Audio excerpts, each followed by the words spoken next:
Assalamualaikum warahmatullahi wabarakatuh. Bertemu lagi kita di praktikum digital forensik. Pada pembahasan kali ini kita akan membahas tentang sistem operation forensik. Sebelum kita masuk ke dalam praktikumnya, kita akan sedikit intermezzo tentang tahapan-tahapan pada digital forensik. Mungkin di teori sudah dijelaskan bagaimana tahapan-tahapan digital forensik secara rinci. Di sini kita akan membahas sedikit saja. Nah, ada 4 tahapan dalam digital forensik. Yang pertama ada identification, yang kedua evidence acquisition, yang ketiga analysis, dan selanjutnya ada result. Oke, kita akan membahas satu persatu.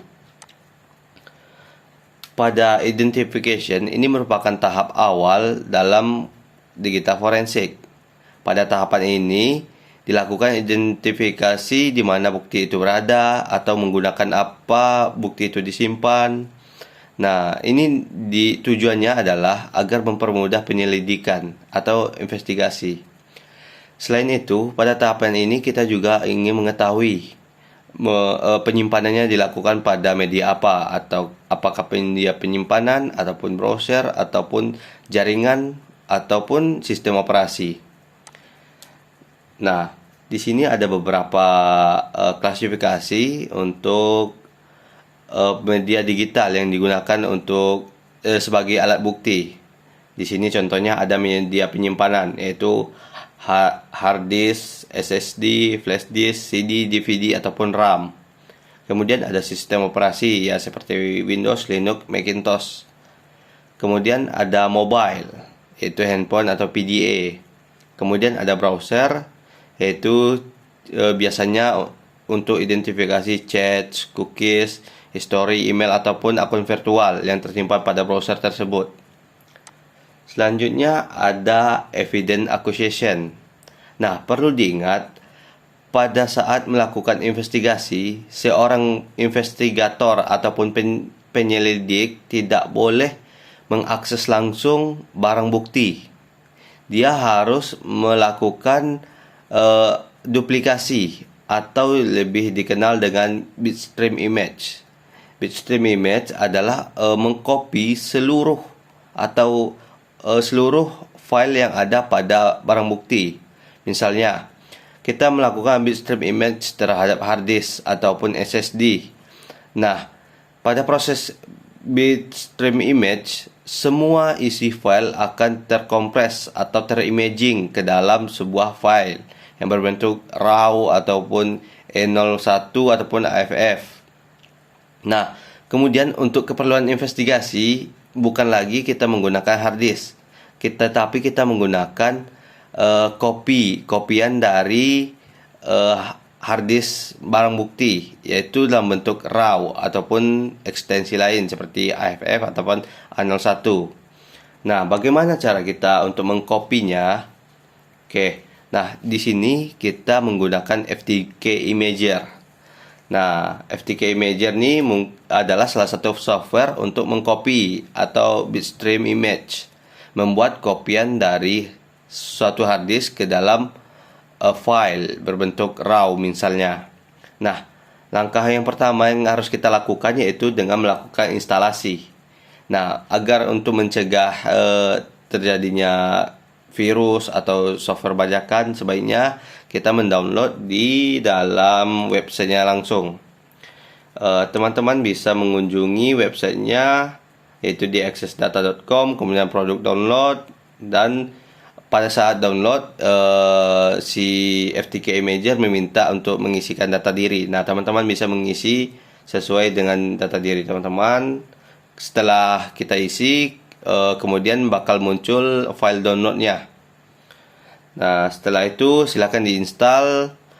Cukup dengan mengikuti defaultnya saja, seperti next atau tempat penyimpanannya default saja.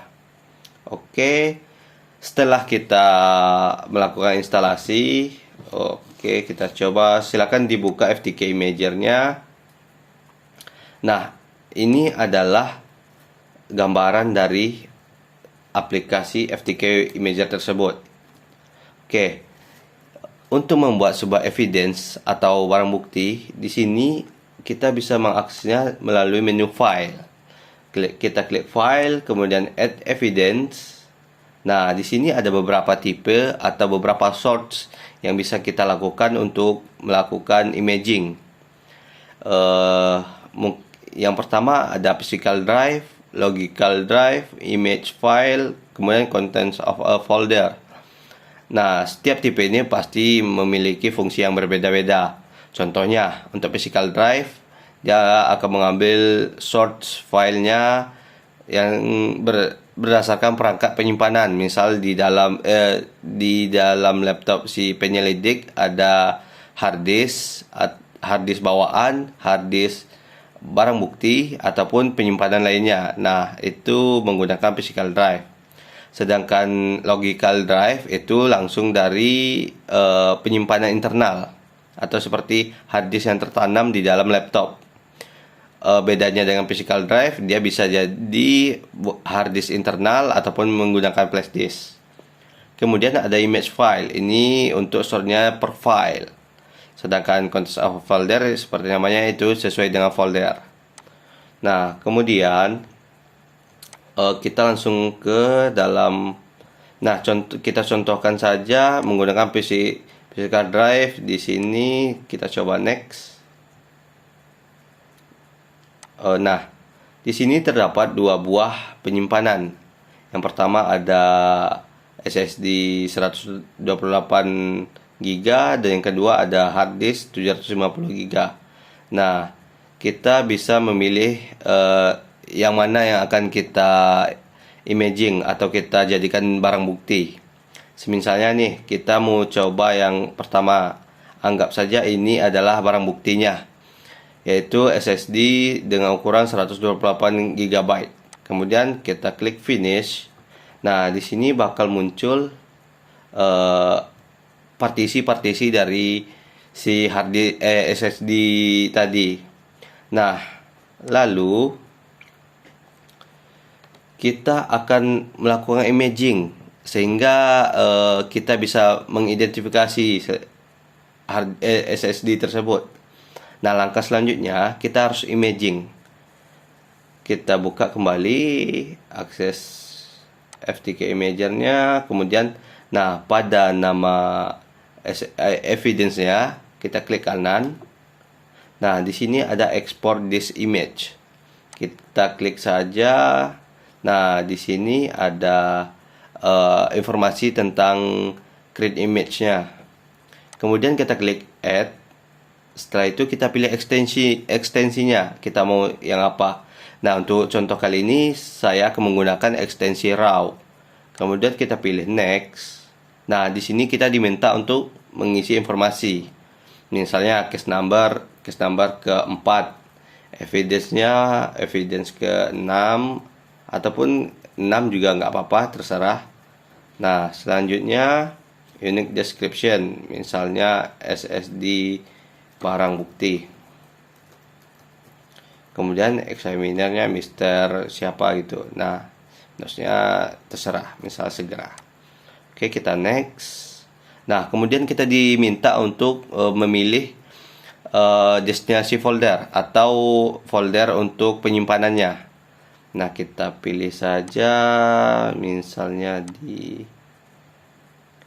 kita pilih di E, kemudian di forensik. Nah, oke, kita klik oke. Nah, kemudian di image file name kita buat namanya misalnya SSD barang bukti. Nah, kemudian kita klik finish. Setelah itu kita start. Nah, di sini akan memakan waktu yang cukup lama jika kita menggunakan perangkat yang minimum ataupun menggunakan hard disk. Nah, kebetulan di sini saya menggunakan SSD, jadi ada sedikit peningkatan performa. Nah, kita tunggu sampai creating image-nya selesai. Biasanya untuk creating image ini tergantung pada kapasitas penyimpanan. Misalnya jika kita punya hard disk 750 GB itu akan sangat lama. Sedangkan untuk misalnya harddisk yang ukuran 128 GB itu bisa sampai ya sekitar 15 sampai 20 menit tergantung dengan perangkat yang digunakan. Di sini saya menggunakan perangkat Core i7 dengan dukungan RAM 8 GB dan sudah tertanam SSD. Nah, semakin tinggi spesifikasi komputer atau laptop yang kita gunakan, maka itu akan mempercepat proses imagingnya. Nah, pada saat proses imaging ini ada dua proses. Setelah creating image-nya selesai, maka akan ada proses selanjutnya, yaitu verifikasi. Jadi kita menunggu dua kali. Nah, seperti ini adalah contoh yang tadi, informasi, dan ini adalah lokasi. Selanjutnya ini, nah seperti ini. Di sini adalah proses untuk creating image-nya. Kemudian yang di sampingnya adalah untuk verifikasinya. Biasanya untuk verifikasi jauh lebih cepat daripada membuat imagingnya. Oke. Nah, berhubung di sini waktunya lumayan lama, kita persingkat aja. Di sini sudah ada hasil dari imagingnya, imaging yang telah saya lakukan pada sebelumnya. Nah, ini adalah hasilnya. Name-nya SSD forensik, kalau tadi SSD barang bukti. Nah, ini adalah hash-nya. Hash ini fungsinya untuk verifikasi data atau file. Jika hash-nya tidak sama dengan yang aslinya, berarti sudah ada perubahan terhadap file tersebut. Nah, untuk materi hash mungkin setelah ini kita akan membahas lebih jauh. Jadi hash yang untuk sekarang untuk dasar-dasarnya aja. Nah, ini adalah resultnya, result dari image, belum result dari hard disknya. Kemudian yang di samping kanannya adalah file. Nah, file inilah yang akan kita lakukan autopsi. Nah, mungkin untuk FTK Imager digunakan hanya untuk mengcopy dari hard disk, misalnya dari hard disk ke dalam file RAW. Nah, di sini terdapat ada sekitar 10 file. Ya, kalau nggak salah 10 file. Nah, yang ini akan kita autopsi. Oke, jika ada pertanyaan tentang FTK Imager, silakan ditanyakan.